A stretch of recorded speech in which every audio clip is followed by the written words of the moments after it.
Hello, everyone. Welcome to the Hustle, Heart and Innovation podcast. I'm Brian Anderson. If you haven't done so already or are new, please subscribe on whatever channel you're watching or listening on. Nothing makes me happier than seeing a new subscriber coming through. Also, give me a wee follow at HHI Pod on Instagram. And also 7,000 streams and downloads since I put the Buy Me a Coffee option, and nobody has done so yet. Why don't you join the exclusive club and take the opportunity to be the first person ever to do so? Nothing would make me happier than seeing somebody support the podcast if you're getting value from it. The link is in the show notes. Anyway, enough of that. Today I've got Joel Sked on. Let's get into it. Welcome, Joel, to the podcast. How are you this evening, mate? I'm very well, Brian. Thank you very much for having me on. Looking forward to discussing this. No problem at all. Thank you very much for coming on. Right, before we learn a wee bit about you, I've got some quick fire questions. And Yep. the way I've been doing these is me asking Chat GPT to try and find you and then questions about you, right? So this is what it's come up with. Okay. Um, right. So quick fire questions: written piece or video, Written. player or manager interview, Manager. and then Jurassic Park 1993 or 2015 film. Oh, 1983 Jurassic Park classic. Oh yeah. I've got a Jurassic Park tattoo, so Have you? I've got off the original film. It is my all-time favorite. I'll watch it so much, so much. I've How, seen it how for How is that? I feel like that is not what I was. You've got a Jurassic Park tattoo. yeah, Wasn't yeah. expecting you to say that.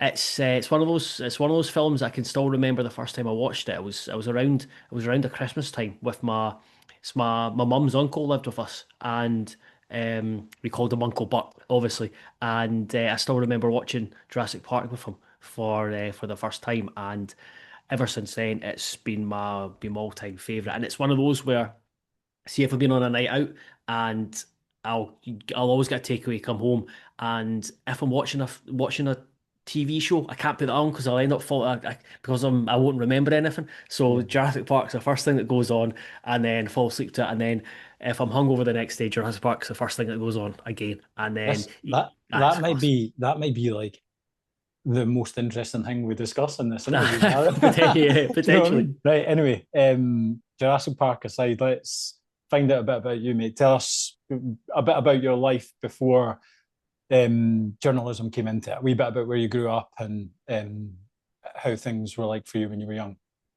I grew up in Haddington, in East Lothian for people that maybe don't know where Haddington is. And I have just like a normal upbringing, played football every single day. I used to, when I lived in the centre of the town, a few of my pals would all live close by. So I had quite a long garden, and my parents got me football goals, so loads of folk could come round to mine and would play football in there. And then there was a mum along the road. She painted football goals on a fence, and those were just class. Just playing football, watching football. Just loved absolutely everything about football, and that was the case into like primary school.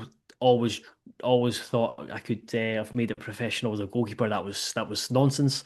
And yeah, into secondary school, so just playing, watching football was like the main thing. Whether it was football manager or championship manager, playing football, going to football with my pals, and then that's just like it was football like, and it was like the way into drinking as well. It's like when we're going to like before, like well before I was 18, going to cow to beef matches. My mate was a cow to beef fan, and get to train and have a few drinks. And it was football non-stop when I was younger. And I think that's what kind of led me to go down this route in terms of sports journalism and football, well, ideally football journalism, because at school didn't really know what I wanted to do. When I wanted to leave school in like fourth year, just got fed, or fifth year, I just got fed up with it. But I didn't know what to want to do. And then I realised quite like to go into football journalism or just write about football. And that's when I realised that I had to do better at school in English and had to stay out the 6 year to get a hire to go to actually qualify to go to Napier to study journalism. So despite doubts from my English teacher, I managed to do that, and yeah, that's That's kind of the background. interesting though, because I was wondering if it was going to be you were brilliant at English, and then it was like the two, that and sports merged, and the Venn diagram was perfect for No, you. absolutely not. I'm terrible at English. Anyone that can listen to me on the podcast or TV can understand I'm terrible at English. I was more kind of like maths and business when I was at school, and I wasn't much of a reader when I was younger. Some books, but it was only until maybe trying to get think my age is 15, 16 that I really started to used to get like match and like shoot when I was Uh, younger, but it was then like got to World Soccer and 442, and that was I used to love reading the name, and then it was there. It was like I would love to work for either of those. So the my when it got down that route, it was like I would love to work for either of those or be the Hearts correspondent for the Evening News. So those were the two routes. hmm. Aye, that well, quite cool ambitions all the same.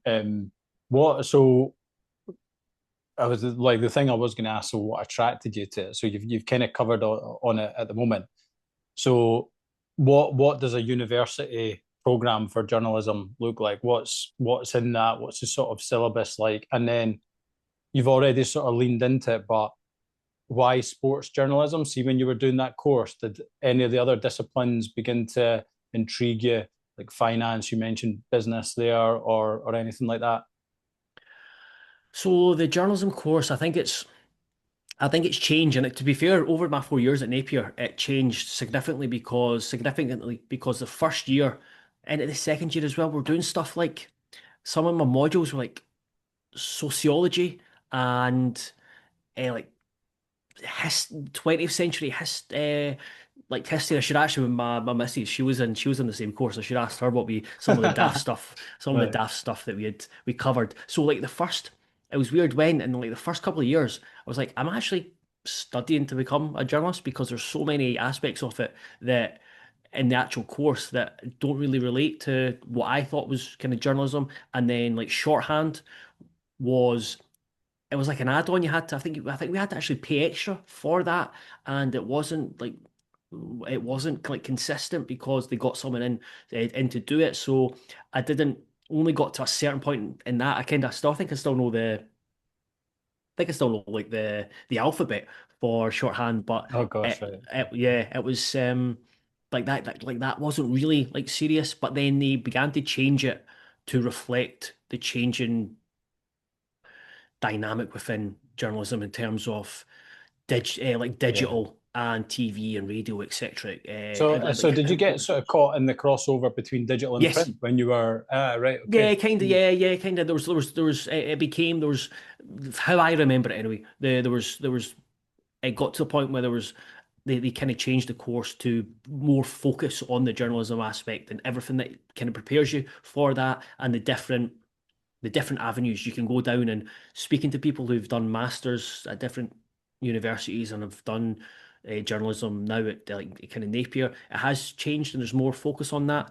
So, but at the same time, back then, I'll admit I was a am I fine to swear on this podcast? Yeah, yeah, yeah. I was a shit student. I would go to classes. I would do what's required to me. But to me, it was like I just wanted to do the bare minimum to get through this because I still felt then that there was a wee bit of a some teachers didn't I think appreciate like the sport aspect of it. I don't think they thought that was serious enough. I thought that was kind of they didn't really class it as journalism, and that's how I felt, and that's what I was focused on. So I'd like no interest in finance, no interest in like current affairs or politics Mm. or anything. I just wanted to write and talk about football and kind of if it happened to be other sports, but football was the focus. But I was a terrible student. I took it seriously enough, but not as seriously as I should have taken it. That would have helped me earlier in my career. When you say that, do you mean like were you trying any like student projects, like writing for things, or just kind of I doing doing was doing what you had to get through the years? doing what I had to get through the years, doing what I had to get to Friday so that I could go out with my pals at the weekend, Friday, Saturday, Sunday, sometimes Thursday, sometimes Monday. And I'd had a part-time job, and I always remember my mum saying, "Oh, you should work, you should do more with job-wise and then because you got a bursary and like a student loan, Uh, and you should do, and then you should." Because I remember her telling me this because she spoke to someone else whose son or daughter did it, and then she's like, "Oh, I should invest or save up that bursary and loan and put it." I was like, "I'm no interest in it. I just want to spend it at the weekend and I'm not have to work 18. a part." Aye. Yeah, exactly. Not have to have a part-time job. So I should have been a better balance. I should have listened to my mum a bit more, and like my work ethic, it was like 6 out of 10. And it's like it's now when I look back on it, I think if I'd gone back to uni now, I think I would have or even school, I would have a much more. I think I'd be much more like focused, involved, It's keen to interesting do you say more. that because even you mentioning about you didn't read much at school, and neither did I. But see now, I read all the time and find it like Mm, really almost therapeutic. So I'm almost like if I was to go back and do my masters now, I think I'd do really well. yeah. But do you know what? So I totally relate to what you're saying. So I I'm trying to draw the point of you like sound like you sort of went through the motions a wee bit, Oh yeah. That's the best way to put it. but then went into the industry. So what gave you the reason to believe that this was the field for you and you were going to be good in it when you were sort of coming to the end of your studies? Like what do you know what I mean? Yeah, oh, absolutely. Yeah, no, it's a really good question, and it's one where I probably didn't think I was going to be good at it because I think I'm still not sure I'd say I'm still good at it, but there's still areas that I could improve on. But the the thing for me was I was quite determined, or I just wanted to write and talk about football, and I was quite passionate about that. So that the passion side of it, I think, was really like helpful. If I was to describe it, it was like one of those where you've a professional like footballer who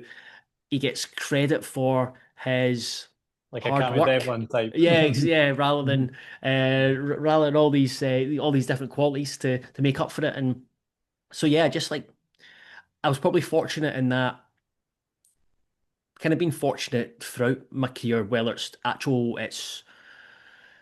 it's people who have opened doors for me or people who have lifted me up and given me Yeah. opportunities, or taken me with them, rather than maybe me hammering down the door. For example, when I left uni, I was working in the co-op for a year, and then one of the very few work experience things I did when I was at university was I went to the East Lothian Courier to I think 1 or 2 weeks, and it was the local paper, and that was one thing I would say to anyone in uh, wanting to do it now is like try and get when you're young, get out and do as much work experience, even if it's you're giving up your time for free as much as possible. I didn't do that, but learn from learn from my mistakes. But that was one of the very few, or the only one I did. And the editor there, he was brand new with me, and when it came and I applied, they had a opening, and I applied for the job. The big thing that was in my favor was I was local. It Mm. was there was people who were either they stayed in the county, or they were from the county but maybe stayed out with the county, if I'm right. But basically there was an opening. I was local. I had been there before, and I was able to take care of the sports section, but I was miles off it, miles off the rest of it. What does a sports section at a local paper like that look like? Like what's the ins and outs? What's the responsibilities and yeah. So it's essentially it's an after not an afterthought, but it's probably the way I worked a week. So your week would kind of be like the paper would go to print on a Wednesday. So your week would actually begin. It would be Thursday, Friday, or kind of your easier days, and then Monday, Tuesday, Wednesday are more intense days. And it was only really until Tuesday that you actually got to look at the sports. You had to get.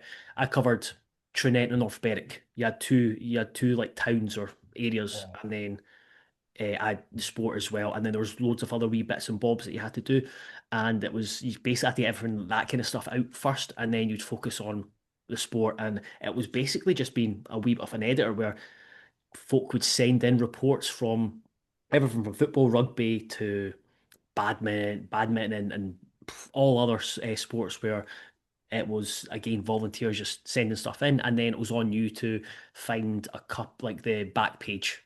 What was kind of the big story from East Lothian Sport, and then it's about speaking to someone. So that was probably the thing that I wanted to do the most, but probably spent the least time on.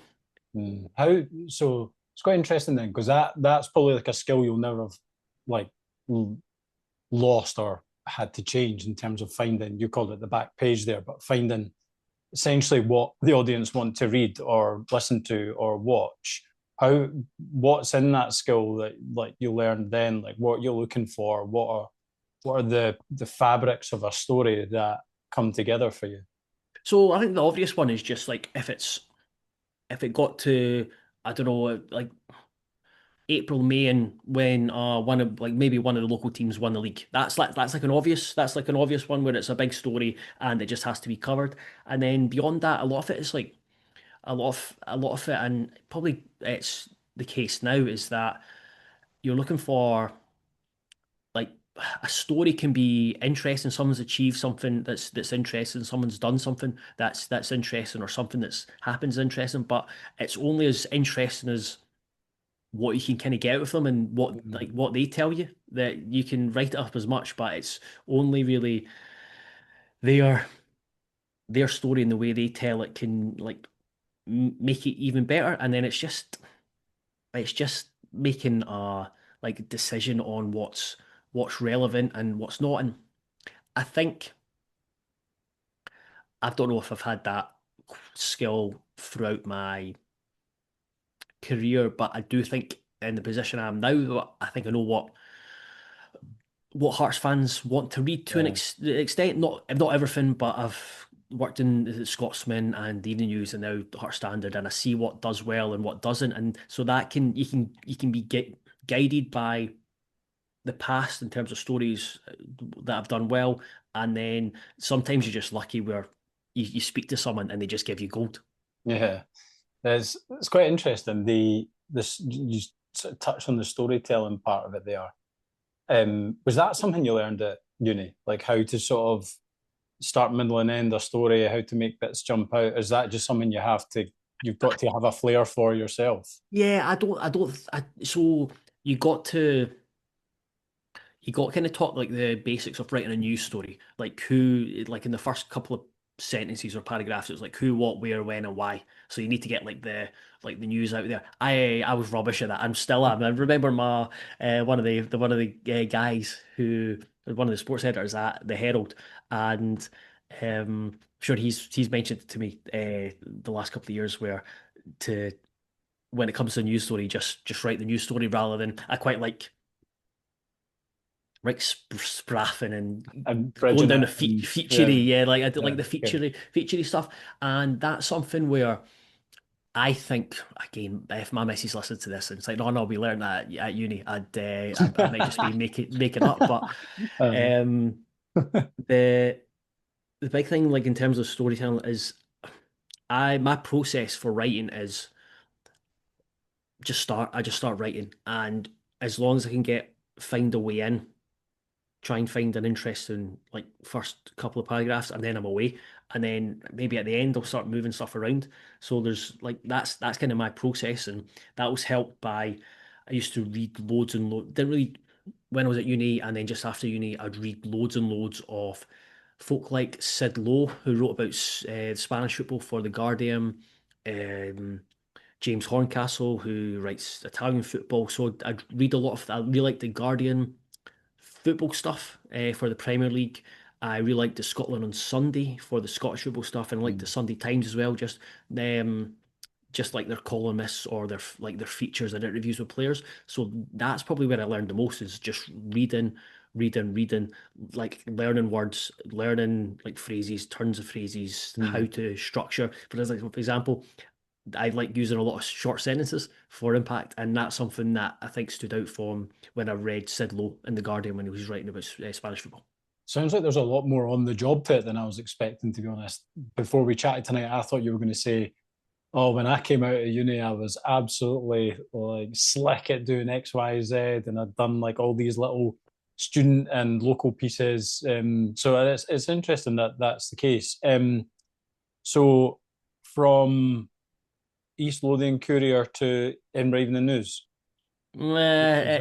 It's so the East Lothian Courier was did that for trying to think a couple of years. Like I said, the editor Robbie Scott, Hearts fan, and of course he's brand new, but he was great with me, and I think he I learnt a lot under him, and he probably realized that it was like I accept I wasn't the greatest of that job. I was um like didn't really chase stories with like vigor. I At that time I didn't like still don't really like phoning people out of the blue and Ah, okay. bothering them. So that's Yeah. why I don't like I hate being a pest, which is you have to be at times in this job. You have to be a lot of the times in this job. So that was kind of off-putting, off something I didn't enjoy, and I just wasn't very good. Just wasn't very good at the job because I just had no interest in like looking at local news and current news at that time, and got to the point where I just like I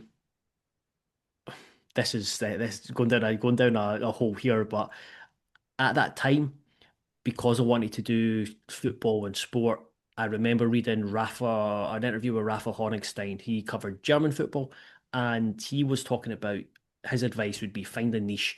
So my niche, because everyone was covered, but at that back and then everyone had a blog Mm. or had like a website, and I started to have an interest in Chilean football and write about Chilean football. Main mixture of I really like Marcelo Bielsa's Chile team at 2010 World Cup, and Mauricio Pinilla was one of my favorite Aye. Hearts players, even though Okay. he played 8 times and scored 2 goals for Hearts.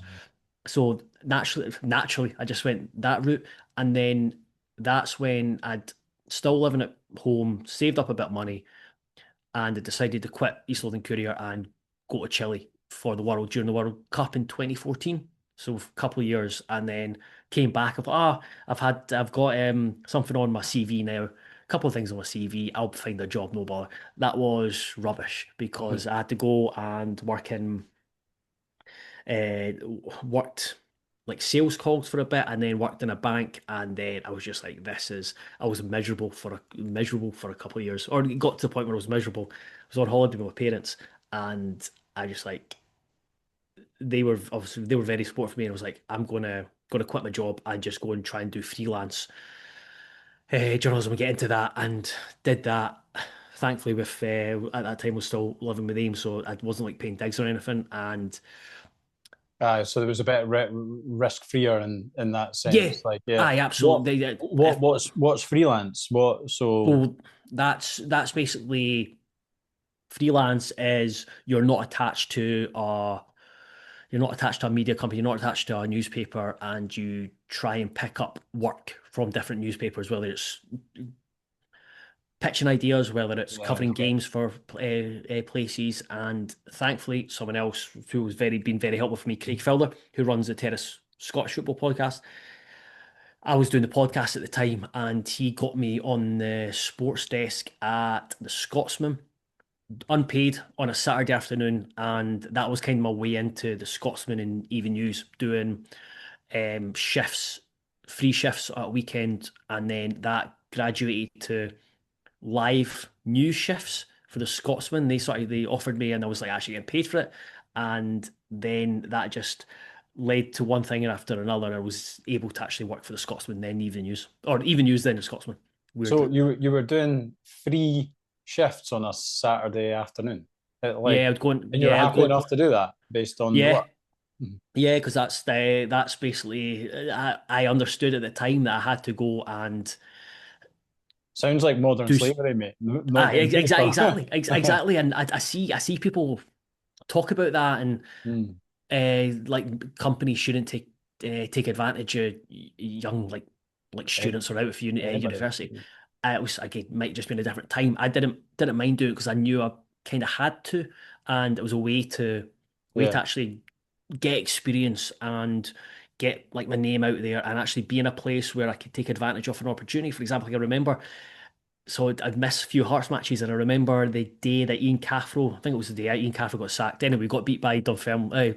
Drew Oh, with the Dunfermline, draw got penalties. Aye. the penalties, and I was in the Scotsman office at Orchard Bray when that was happening, uh, and yeah, that was like doing a free shift and just trying to get that experience and trying to like build like the contacts and Mm. the the ins that I should have done when I was at uni rather than waiting like 3 4 years afterwards. It's funny that exact phrase was in my mind there. It's like this feels like the bit that's it's maybe you're catching up with now. That Yeah, yeah, which is fair enough. Everyone has life experience in that, and that's it. Because I was, and then it was like I got to the point where I was working. I was just doing freelance news shifts for the Scotsman. I was like decent money, and I was just taking anything. I was like, I remember working Christmas Day, going in Orchard Bray and working Christmas Day 1 year, just because it was like this is just what has to be yeah, done.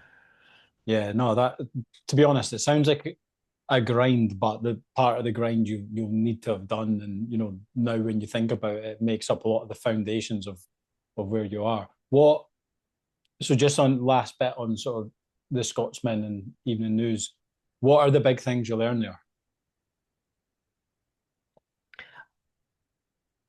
Big thing that I was able to learn.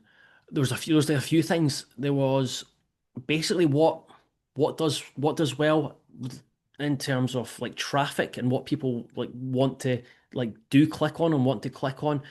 It was at a time where there was this transition, like it was back where the newspapers were still trying to figure out online, Mm. and it was it was interesting to like to see that and like what like that balance between kind of old school what was like old school newspaper and then just these guys sitting in an office and do like kind of digital stuff. So it was interesting that kind of transition, but it was good to see what does well.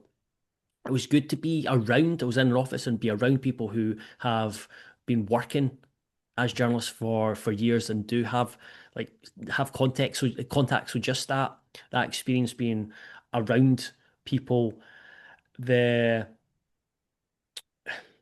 See, when you say you worked, you learned what did well in terms of traffic. One of the things I find quite interesting about media now that's probably relevant then is what people are willing to pay for.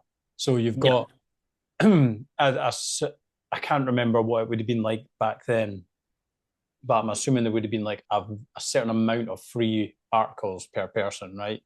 Were you beginning to sort of get a feel for those kind of analytics of right, this is the volume of digital consumption people want.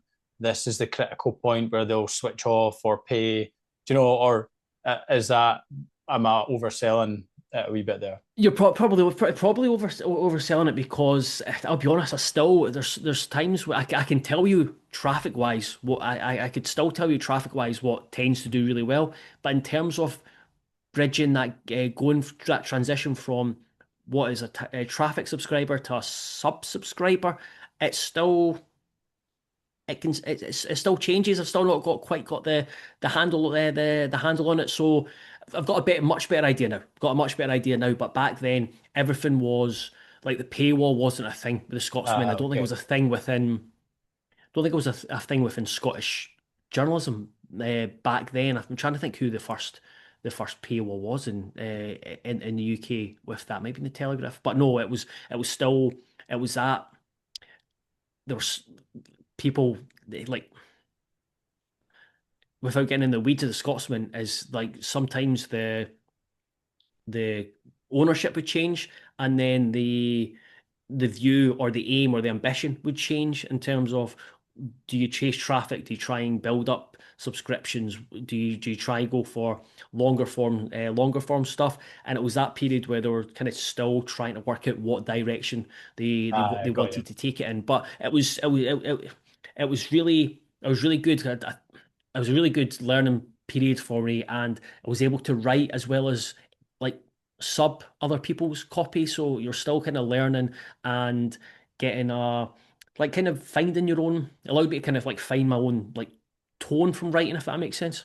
Yeah, it does. It does. And I'm guessing, given it's like an East Coast channel, you begin to get the opportunity to cover and write on Hearts, which is obviously where you leaked it, and then Hibs as well. So you'll have started to build up content, sorry, contacts, your own content, and then like you say, start to come into like your style. Um, is in that period, did you begin to think, right? I want to be like in-house media for Hearts, or how do I go from here to there, or are you just thinking I'm gonna work and see where the sort of path So goes? yeah, to begin with, it was just to work to see where it goes, and then it was weird because I was doing bits of Scotsman, then kind of moved over at the Evening News, and that was covering like doing a bit of online stuff and getting like first game experience with covering Hearts and Hips, and I think that was really important because one of so I've mentioned the editor the East Lothian Courier, I mentioned Craig Fowler, and another key person was Mark Atkinson. He was I think when I started, he was the deputy sports editor at Even News. Now he's a sports editor at the Scotsman. He was brilliant. He was brilliant with me at Even News because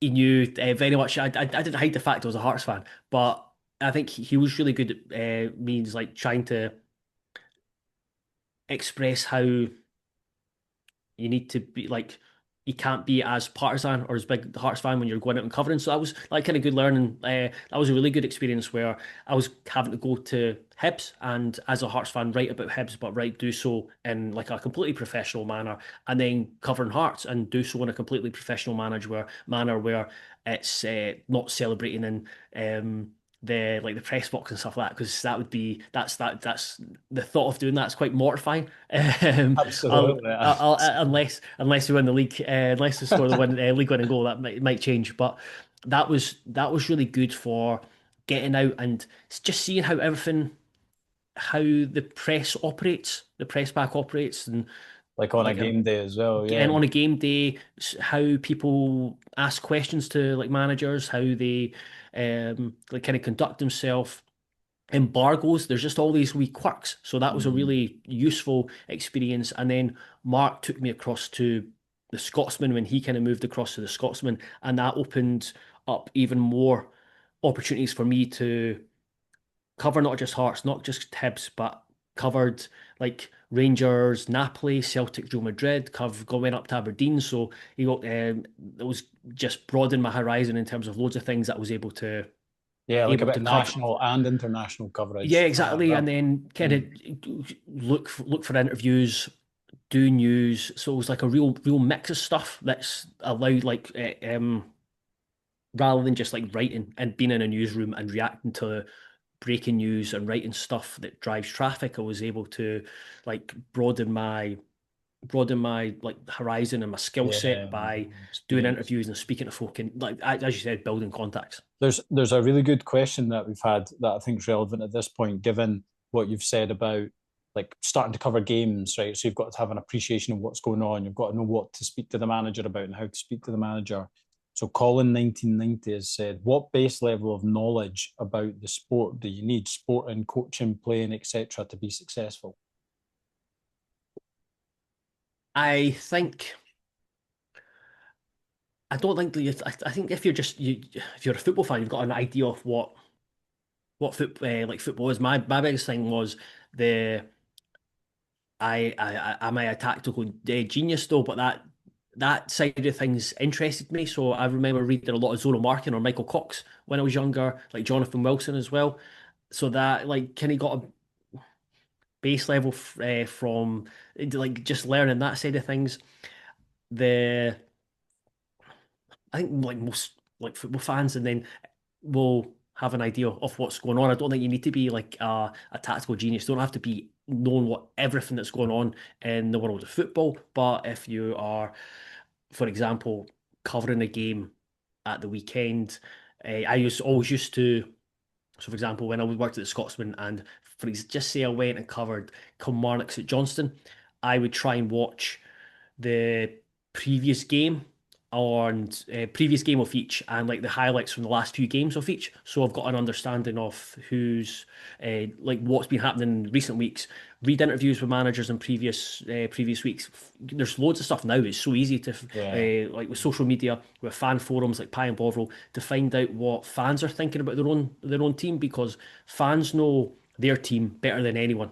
That's so you can get a appreciation of how like how players are being viewed, how the manager's being viewed, and just get a temperature check. So I don't think you need to be a specialist on every single team, but there is so much out there that allows you to do research and build up your knowledge of whether it's your team, whether it's different tactical aspects, or if it's just a broad knowledge of the team Yes, or players. the sort of question behind that, or after that, I was thinking if it's not that, is it like you just need to have a good working appreciation?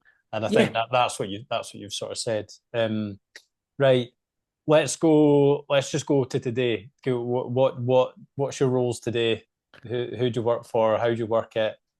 Tell us about the Heart Standard and whatever else you do.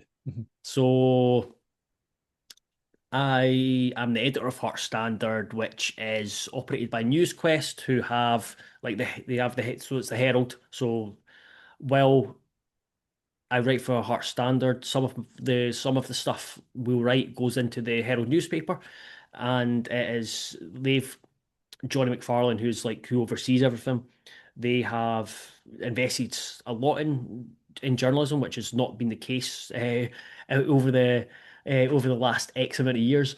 And so they've got like Heart Standard as part of the group, Rangers Review, the Hibs Observer, Celtic Way, now the Terrace Podcast. They've got a rugby section, and then they've got their own journalists. So it's quite a big operation, and I'm in charge of the Heart side of that. On the side, I do some stuff, do some podcasts for the Terrace podcast, and then a view from the Terrace as well, which is a couple of between 2 and 5 episodes a year. So that's kind of like broadly what's going on in my professional life, but my main remit and which takes up the vast majority of my time is Heart Standard, being editor of Heart Standard. So that's basically overseeing everything that goes up there, putting in place the like doing videos, writing, speaking to people, getting out and about, going to press conferences, going to games, etc., and being and other admin stuff. If there's competitions on, doing rotas, dealing with when I say dealing with holidays and stuff, I just click accept because when someone sends me an email, just like I'll just accept that kind of stuff. So that's yeah, that's like managing like a media outlet itself, isn't it? Rather than just sort of being, so I say rather than, but being a writer or a Yes. commentator or whatever. So owning that bit, I didn't actually realize it had the different Scottish clubs as well as part of the group. That would be quite Mhm. an interesting sort of like stakeholder suite. See, obviously it's being a customer of the Heart Standard, right? It's a lot more than just like writing on the recent game or the next game that's about to happen. How do you decide on what articles should go in, what features should go in, when they should go in, and what ones should get pushed to the digital channels? Because when I was thinking about this beforehand, I was like, you're actually like a product owner now. You're not just like a writer or an editor. You're actually owning the product that the customer sees and pays for as well.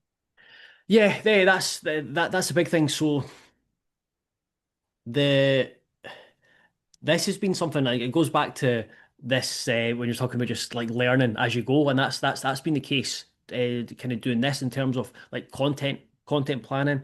So I knew had a pal who worked for Hibs, actually worked for the Hibs, the media team at Hibs, and I remember him saying that he loved the job, but he'd be up at daft o'clock doing stuff just because it was Hibs and he wanted to it was his club, and that's what it feels like for me with Heart Standard is that I want this to be the kind of as best it can be for readers, for Hearts fans, the kind of coverage that club as big as Hearts kind of deserves, and while also knowing like the go-to for me, and it still is like we're not I still read it every day, is the fact that even yous are like massive, and that's the case, and that's where trying to get like a foothold in that market where Hearts fans can kind of trust us, which was like was massive, and a lot of thought and hard work's gone into pushing Heart Standard into that space. And a lot of the time, to begin with, it was just like anything. It's like, oh, I'll just interview this X player, or try and get an interview with this player, do a feature on Edward Malavi's time at Hearts, and just go, you know what, this is interesting. Hearts fans want to read this, put it out. Whereas now it's a bit more. I'm a bit more. I think a bit more about when stuff goes out. Used to be like if a player, yeah, wake up one morning fancy writing about a player, but now it's like it needs to be relevant. Mm. Where a player, let's just say, um, like kind of like recently, just say, I'm trying to think of a recent example where, for example, Claudio Braga, where I spoke to him a couple of weeks ago, and it was an interview about his game, but it could go any time.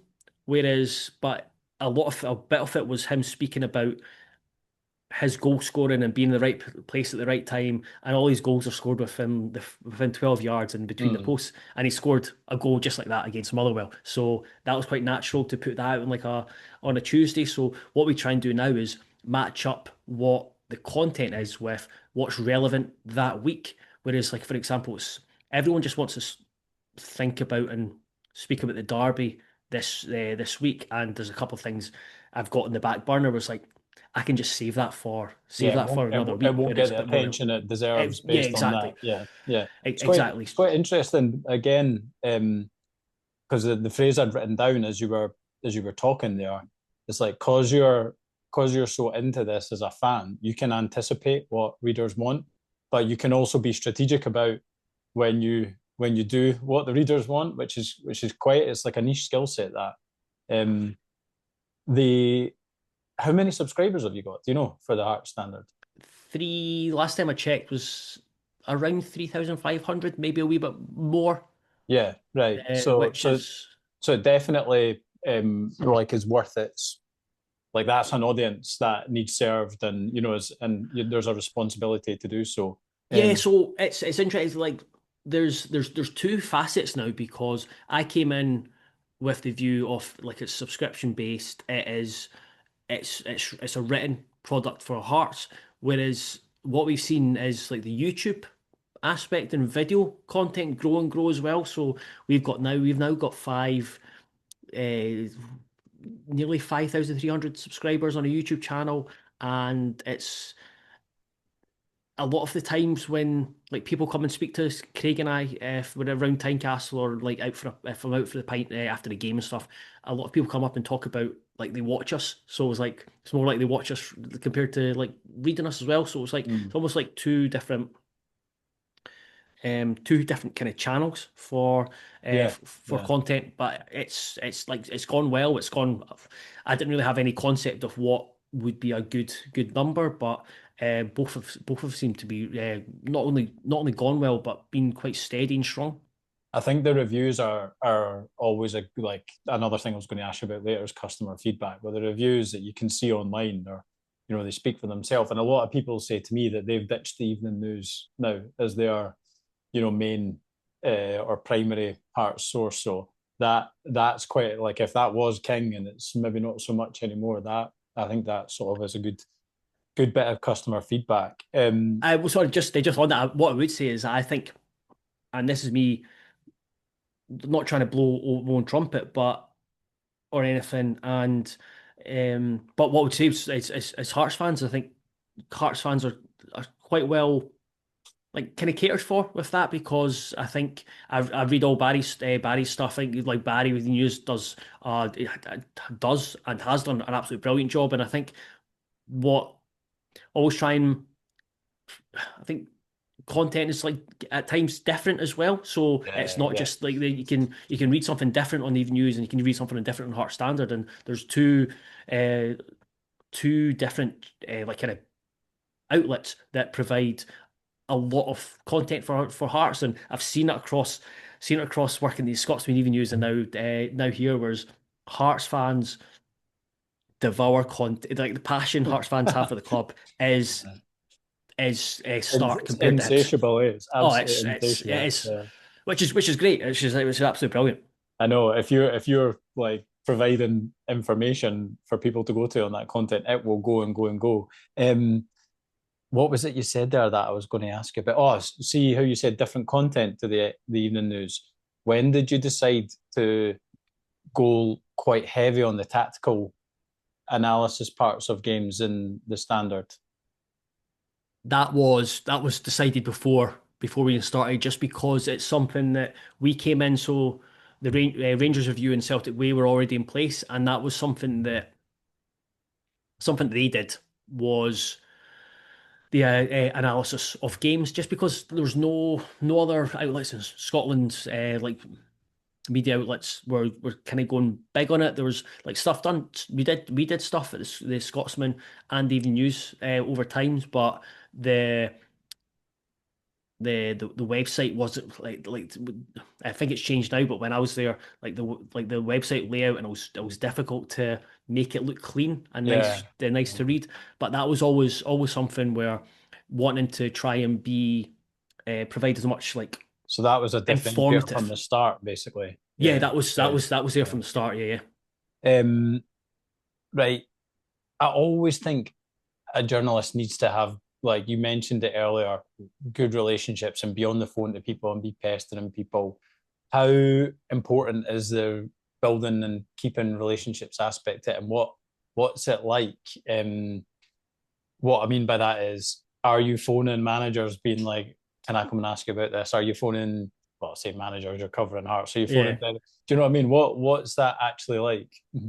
It probably depends on it depends on the manager, but for example, like Dan McInnes is really good where he can. Again, I'm not a phone or like I don't pick up the phone to phone people. I'll always message people before I phone them. That and because I if if I get a phone call, it's like, oh no, what have I done? What have I done? But I was like just dropping people a message, and I think that's it. Kind of allows them to get back to no time in their own time, and that's like Dan McInnes is really good. He's really experienced. He knows. He's worked at St Johnstone, Kilmarnock, and Aberdeen, and he's got a he knows the he knows that we've got a job to do, and I think it's he knows that it's important to like speak to like the local press and to give them uh, give them an idea of what's going on, and I think that's important to have that relationship where you're able to drop them a message and have a chat for 20 minutes if you've because I always think it's really good if I'm working on a feature or a story. I can write it in kind of I can write it, but I think there's more authority to it if I can get the manager's insight as to why like a decision or a player and a progress on a player, etc., etc. So yeah, that's really important. Contacts are really important, and that's something that it takes time to build up. It takes time to like speaking to people to build up that relationship where they can trust you, that they can speak to you about things and they know that you're not going to turn around and report on everything they've said, and that just spikes the relationship because you Wow. get maybe get one good story out of it, but that's the relationship. It's tarnished. Yeah, yeah, understood. So, see on that, have you ever had anything you've published where you felt like you're going to have to say something critical or constructive about the club, a player, a manager, just the environment, and it's like the integrity that you feel like that's quite an honest, objective thing to do, but might impact the relationship. Have you had those moments? It's I just because of going from like certainly in the Scotsman where there was that wee bit of there's that wee bit of distance between you and like clubs, just because compared to now where you are reporting on one club and it's that's who you're reporting on. So there needs to be you can't go like over the top and just start blasting everyone, because you do have to have that back and forth relationship. Whereas, so that's something that it's it is a balancing kind of balancing act, and you have to be when critical, and that when I've spoken to, whether it's managers or whether it's people at the club, I was like always like, if we're going to be critical, it's always going to be constructive. It's not going to be with like my fan hat on. And sometimes I'd like to do that and just go hell for Uh, leather. but But you're never doing an attack piece. no, no, not at all. But like, I would imagine, I think there's probably stuff that I've written or we've written where a manager's disagreed, or people at the club have disagreed with it. But as long as it's put across in um, a reasonable manner where there is actually substance to what you're saying. Yeah. I've never had I'm trying to think, since Heart Standard, I don't think I've had anyone come back to me and go like that's wrong or that's out of order. You're Um embargoed in the whole business model of the thing. yeah, and but at times I think there's been times where someone's probably they've like disagreed or disagreed with like a view on maybe a decision, a view on tactics, etc., but not to the point where I think they understand that where we're coming from, or the fact that it's like a fair opinion and it's not over the top where they're like, right, this is just nonsense. He needs to be Yeah. blasted. See that bit of somebody disagreeing with your analysis on like tactics or take of the game or what the game has meant or whatever.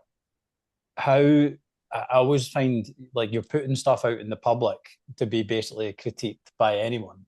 Have you ever felt like quite uncomfortable with that and people reading your life's work to an extent, or has that never really phased you? Nah, I'm not bothered with it. It's like uh, like opposite fans of opposition clubs like slagging you and abusing you on social media. It's fine. It's the Hearts fans like it's there's times where it's like you can just go, if see if you're in a particular like a shitty mood, then if someone's abused you or like slated you for something, it's maybe a wee bit annoying. But by and large, it's like it's only fair that if I am critiquing decisions or stuff at the club, then it's fair that people are critiquing stuff that I'm doing. Yeah. And and by and large, everyone's like it's good. Like people have different opinions, and that's a big thing. Whereas like I'm totally fine with. I don't think I'm right all the time. I never kind of think I'm right. I'm just putting across in these kind of pieces. I'm just putting across what I think and what I believe, and then people will have a different opinion. That's absolutely fine. Like people out, especially at Hearts, I know the again go back to like the passion of it and just how divisive the crowd is, in like in a good way. There's people disagree over players, people disagree over setups, people go disagree with like how the club's run, etc. Well, that's just absolutely fine. That's just part and parcel of it. And if people, and then if it's like people read me don't like what I do, that's fine. Folk are allowed to dislike folk. I don't mind that. Yeah. Okay, so you can rationalize it easy enough. The Another thing I think quite regularly is it's like particularly during the season, it's like week to week, game, sometimes two games. There's quite a lot to get processed quite quickly, right up, make sure you've got, like you say, the right authority in it by whatever credible sources you want to validate what you're saying. Is is that a grind, and does that ever feel pressured, or is that just the nature of the industry? This season's not been too bad because not had Europe and out the cups early on, so there's been like gaps between games, and it's it kind of allowed you to breathe. at times, but it can feel we just like it feels it can be it feels like sometimes where you're just going from like game to uh pre-match press conference to game, Yeah, and in terms of like deadlines or anything, not really. I don't that that's not like a massive pressure. It's when it's those times where you want to do it's those times where there's loads of games and you don't feel while you're reporting the games, you don't feel like maybe you're giving the readers enough. Because again, I'm very wary that people are paying for Heart Standard, so I want to try and give them as much and as good content as possible. So when there's loads of games, it sometimes doesn't let you allow you to write up or kind of chase stories or chase features and spend a bit more time doing on like kind of longer reads that makes subscribing worthwhile. yeah, Um, yeah. that's like for example this week Hearts not while Hearts are building for a derby. I've been today been on the phone with a couple of members of the 2000 Youth Cup final team that last won it for Hearts with a view to putting something out over the weekend or next week ahead of the The next one, yeah. the next Scottish Youth Cup final on Tuesday. If it was a midweek game, it would be difficult. But on the flip side, hopefully next year, there's going to be loads of midweek games because playing in Europe, and that just provides a different opportunity to the well, it's a bit like a bit of like that is very much a grind. It's a different kind of grind where you are have that opportunity to cover like different teams or provide Oh, I perspective absolutely on love that. different. Aye. So, like, what were the games we had where Carapidis was the sort of setup for one of the other teams? Yeah, Palk. Jose Yeah, yeah. Concalves was in one of the ones the season before. I'd love all that, just like what you can draw on when there's different like ex Hearts players and then just different squads. So like, I understand. It's funny as soon as I asked you that and said, "Oh, it's going to game of grind," I was like, "Actually, it'd be fascinating." Do you know? It's no Uh, uh, covering the European get stuff is great, and like speaking to like we do like do videos or chats with the like fans of or journalists from other nations that cover those clubs, and it's great, yeah. But sometimes just like when it gets international, like you're looking at like when is international break coming around, so I can aye. just have a wee bit of chill. Right, one more before we do let a couple of the listener Q&As. See how you mentioned McInnes is quite good and he's really experienced. I almost feel like he's like a master of using the media as an extension of his communication because he knows like the fans will read different areas, listen to different areas. I think he's done that brilliantly this season with us. Have you ever had anybody sort of play the game a wee bit in terms of a player or a manager? You know, when you've been talking to them and you're like they're trying to get something out that is like selfishly intended rather than, you know, a nice piece of information for fans to learn about what's going on in that player or manager's life at the club. Do you know what I mean? Have you ever had any sort of aspect like that? No, I don't think so. Like a lot of the players are a lot of the players at Hearts are like really good in terms of being really open and like being honest. Like for example, Lonnie Shankland's brilliant because he won't sugarcoat anything, and Mm. he'll get his message across, but he'll get the message of what he literally thinks and believes across. In terms of Derek McInnes, no, I just when you speak to him, he'll be good because he'll give he'll speak about stuff like that's like on the record, and then stuff that's just Mm. that yeah maybe gives you a bit of background, but he can't he doesn't like want quoted on stuff like that. So it's not as he just knows what like because he's dealt with so much media. I think he's really experienced at getting like the message he wants across, and I think you'll see that where if you post match, if you listen to his BBC interview, you listen to his Sky interview, you listen to the interview he does with the written media, and the message is consistent It's because always the again same. it Yeah, goes to that yeah. experience. And what Dent McInnes is really good at is there's times where managers, like, you listen to managers about assess a game and you're like, well, I don't, what game were they, what they game, was I watching a different game? Whereas his like, it's impressive how post-match assessment of games is largely spot on. There's times where I've like, nah, disagree with that. Sometimes, mostly I was like, yeah, that's fair. And then I'd rewatch the game and like, I can kind of see where he's come from. For example, the 4-2 at Rangers, when he talked about it, I was like, nah, don't agree with that at all. And then I watched the game back. It's like, while I wouldn't have done it, it's like I can see where uh, he's come from. So, but no, yeah, he's really good. And I suppose probably does, like, in terms of playing the game, like, he knows, I think he knows it's important to speak to like the local press, and I think he's really good at like just having that consistent message. And I think that, again, that's important for like just clarity and stuff, that maybe these players will see, which is, rather than different messages. yeah, absolutely. That's good to hear. There's no sort of undertone getting sort of vibed about that you've witnessed over your time covering the club anyway. Um, right, got three listener questions here. So the first one is from Gorgie Talk, which says, do you have any advice for aspiring writers and people in social media looking to gain a job within a football club or football? Uh,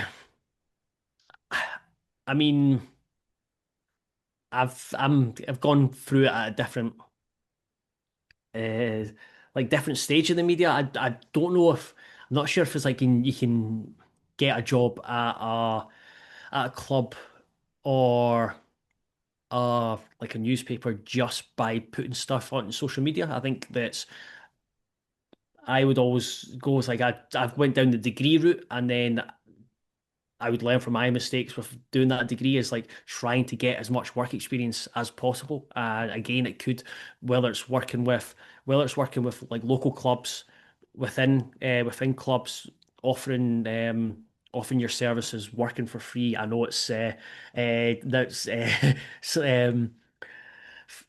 not great in terms of giving these companies kind of free labor, but yeah, I would just like try and get out there and do as much work experience as possible. I think there's a lot of companies that would happily, while budgets are being cut, take any help they can get. Next one is an anonymous one. Are there certain players or managers that you know will be hard to interview? How do you meet your objectives on these? There's times where, for example, like, managers might be hard to interview after like a defeat. So that's like where I think you just have to put more thought into, maybe not the question itself, but how you ask the question. And then in terms of players who don't really give you too much, it's just, again, being prepped, looking at, rather than asking them like the questions they hear all the time, is that research of going in, finding out about players. They've obviously got, a lot of them got social media, so you can, like, and just try and make them feel comfortable by like asking, um, like, kind of not non-football questions, but like game questions, where it can try and make them feel a bit more comfortable, open up, and find a different angle in terms of a story, because that's a big thing. Is like, you speak to for example, Shankland as captain, you'll speak to him, oh, probably 12, 15 times a season. So sometimes it's easy where something's happened on the pitch, but just finding different avenues to find out more about him as a player. He's probably a bad example because he's a really good speaker and he's really honest. But Yeah. that's the way. It's a good point though on the timing aspect, isn't it? Like after a win, loss, draw, point of the season. I've really thought of that. Right, and the last one, that I was actually going to ask you this, so I'm delighted somebody pulled this out. It's Colin 1990 again. Who's your source? How did you work out Harry Milne was going to be playing right wing against Rangers? So before the game, uh, you know how you put out your suggested team lines? You must have Oh, had him. yeah, yeah, yeah. Yeah, yeah, yeah, yeah. You had him right wing, and Uh, everyone was going. I can still remember the Facebook comments. Have you seen Yeah. that? Joel's he's put that Harry Milne right wing. A good journalist doesn't reveal his I sources. was going to say you don't actually have to answer that. Right. What my last guest said feature. So Josh, who was on before you, said he found relationships to be the most important thing that he wasn't expecting in that industry. What is the most important thing you weren't expecting in journalism that you've learned? It's See, when you're coming into it, you just thought, right, you're just going to be writing, you just writing, but you need to be so much. It's so much more than writing. So I don't know if like being versatile or adaptable or a willingness to learn different things, but I and this goes for the vast I will write, upload and then write and then put it on the website, write headlines. Sometimes you have to make graphics. Sometimes you have to be a podcast, or sometimes you have to be on video. Sometimes you're covering games. Sometimes you're on the phone all day. So it's just like just adapting to Yeah, do you know what? the changing landscape of media is like you're much more than just a writer. You're like at times feels like a graphic designer, videographer, a photographer at times as well with stuff. And then yeah, so it's it's being it's being open to like learn new skills and Yeah, all the time. adapt as you go. Yeah. It's interesting you say that actually, because one of my, whenever I get to this stage of these types of things, I'm like, the story in my head is sort of like formed for this podcast. And I was like, actually, I was expecting to learn like how to tell a good story.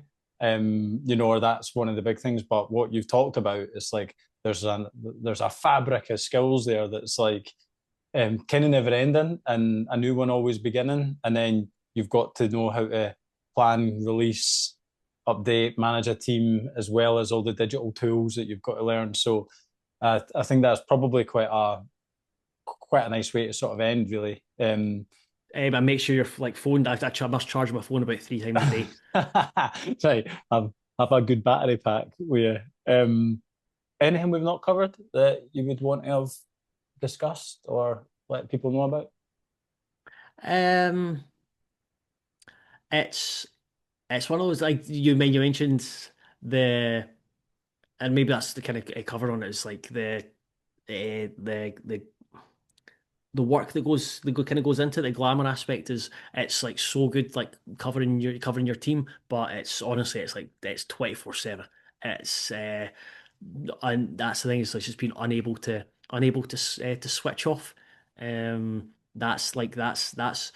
That's probably the most difficult aspect of it, but at the same time it's just like I go back to when we first started when you're asking about like the route into it, and I always said that this would in this industry my dream job, and it's class, but yeah, it's intense at the same time. It's all consuming. Oh yeah, Mm. absolutely, absolutely. My just ask my missus, and her holidays are based on when Hearts are not playing or there's not a big game. So aye, And you'll still be checking your phone then as well. yeah, I've learned at times to put on a feature called Do Not Disturb. So I've managed to do that sometimes, but it's like for example on Saturday I was meant to be off at the weekend and I was down to going with pals like I was mentioned to you that I was going down to see Anna and the Spartans, and it was on the um train from Edinburgh to Glasgow, and then before I got it I was like sending like messages asking people contacts etc about the French boy Tom Renault that Hearts Oh, had okay. been linked Right. with, and then writing so I was like writing it on my phone to send to someone who was working on the sports team to be able to put on Heart Standard, and then having it social media stuff while a couple of my mates were on the train drinking and before switching off. So Oh, wow. I never really realized it was that all consuming that you can't even enjoy your day out of hospitality that you've taken off. Wow. it's like Mhm. that's my personal decision where it's like Mhm.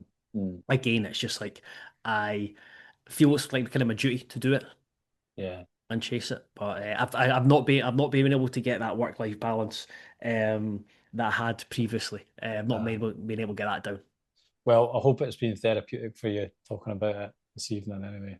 Ah, Thanks it's for good. It was good to reflect on me being a useless oh, useless idiot it's at good. university.